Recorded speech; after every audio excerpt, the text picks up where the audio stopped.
Yusufira Amelia Rosada dari Prodi Pendidikan Bahasa dan Sastra Indonesia, dan yang terhormat Bapak Syarif selaku dosen pengampu pemikiran dan peradaban Islam.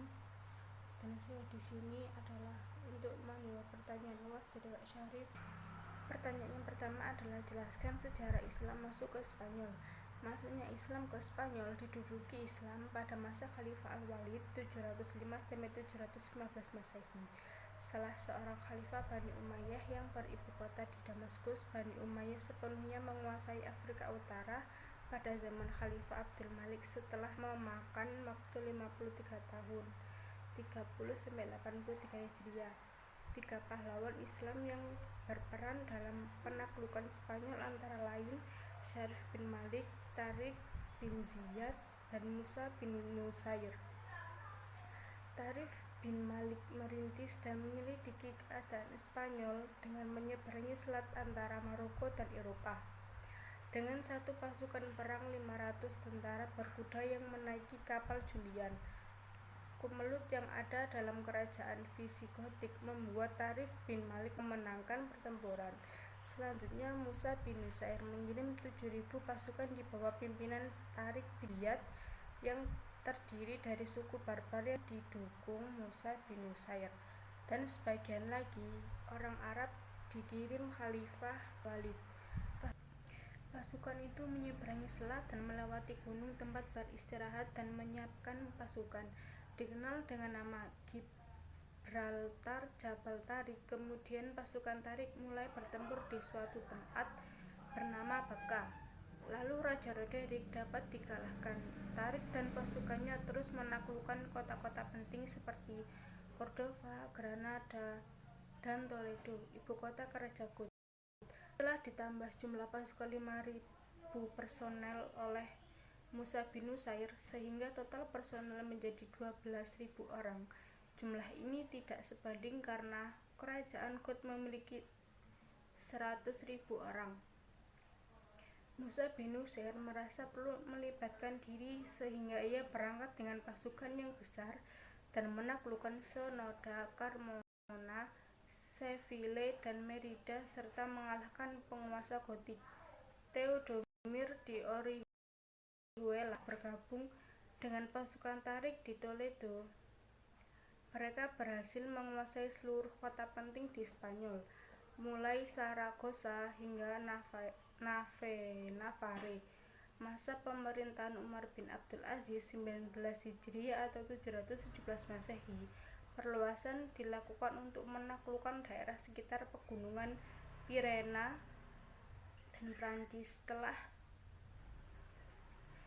pegunungan Pirenia dan Prancis Selatan yang dipimpin Al-Samah, namun ia gagal dan terbunuh tahun 102. Dan pertanyaan yang kedua adalah jelaskan nama-nama ilmuwan muslim yang sangat berpengaruh terhadap orang Eropa. Ada beberapa tokoh yang berasal dari Andalusia yang sangat berpengaruh bagi umat Islam. Yang pertama, Ibnu Hazm, bernama lengkap Abu Muhammad Ali Ibnu Ahmad Ibnu Said Hazm dan Al-Zahiri. Ia adalah sosok yang terlahir sebagai anak salah seorang pejabat di kekhalifahan Umayyah Cordoba. Dia dikenal banyak orang sehingga laki-laki yang memiliki kecerdasan intelektual, spiritual, cerdik, ingatan yang kuat, dan sangat egaliter. Dia memposisikan dirinya sebagai ilmuwan yang independen. Ada sekitar 400 judul buku yang telah dibuat, salah satunya berjudul Tawak al-Hamamah atau The Dove Necklace. Selain berkiprah dalam dunia intelektual, ia juga seorang aktivis politik yang pernah melibatkan diri pada pemerintahan Khalifah Abdurrahman. Dan yang kedua adalah Ibnu Rushd. Ia memiliki gelar sang komentator besar karena kontribusinya terhadap pemikiran dan peradaban di timur dan barat. Adalah sosok penerjemah terbaik pemikiran Aristoteles. Namanya sangat dikenal bagi para pengkaji filsafat dan fikih. Kebesaran namanya pun tak hanya bersinar di kalangan umat Islam tetapi juga di Eropa.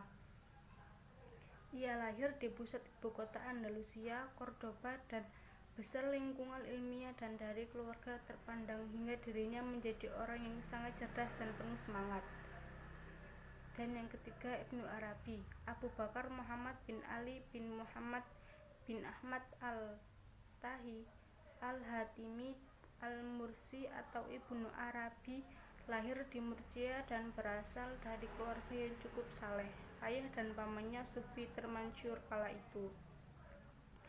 Dan yang keempat Al-Zahrawi, Abul Qasim Khalaf Ibnu Al-Abbas Al-Zahrawi atau Al-Zahrawi atau juga Abul Qasis, merupakan sosoknya dikenal sebagai seorang ilmuwan di bidang kedokteran pada masa Islam abad pertengahan yang pernah menciptakan peralatan bedah dan hingga kini sebagai alat bedah ciptaannya masih digunakan.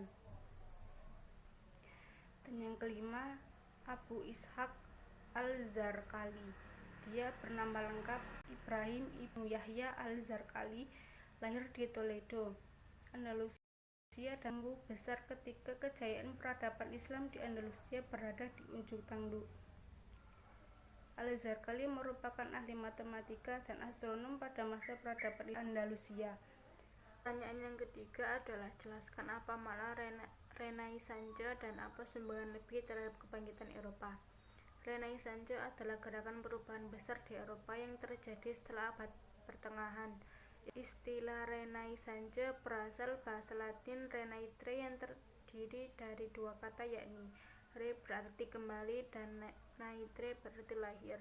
Gerakan perubahan ini dimulai dari Italia yang kemudian menyebar ke seluruh benua Eropa.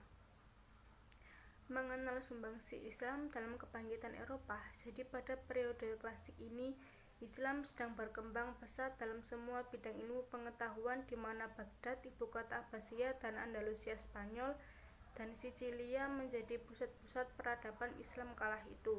Terkhusus di ibu kota Abbasiyah yaitu Baghdad menjadi kota paling pesat perkembangannya dan sangat kaya raya bagaikan kota-kota yang terdapat di Eropa dewasa ini, disebabkan semakin pesatnya perkembangan ilmu pengetahuan. Pada masa itu didirikanlah universitas dunia Islam, diantaranya yang terkenal adalah Universitas Cordoba di Andalusia, Universitas Nizamiyah di Baghdad, dan Universitas Al-Azhar di Kairo, Mesir. Uniknya mahasiswanya termasuk orang-orang Kristen yang berasal dari Eropa.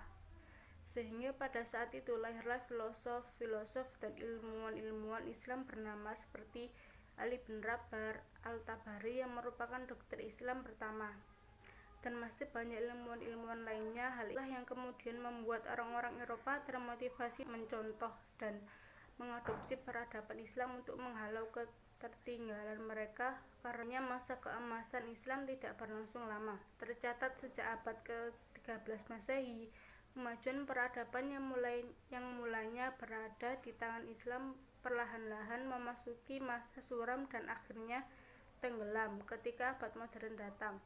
Seiring kemunduran Islam, orang-orang Eropa pun sadar atas ketertinggalan mereka dan berhasil menyedot ilmu pengetahuan yang mulanya ada di tangan Islam. Saya akhiri, apabila ada salah kata saya mohon maaf yang besar-besarnya. Assalamualaikum warahmatullahi wabarakatuh.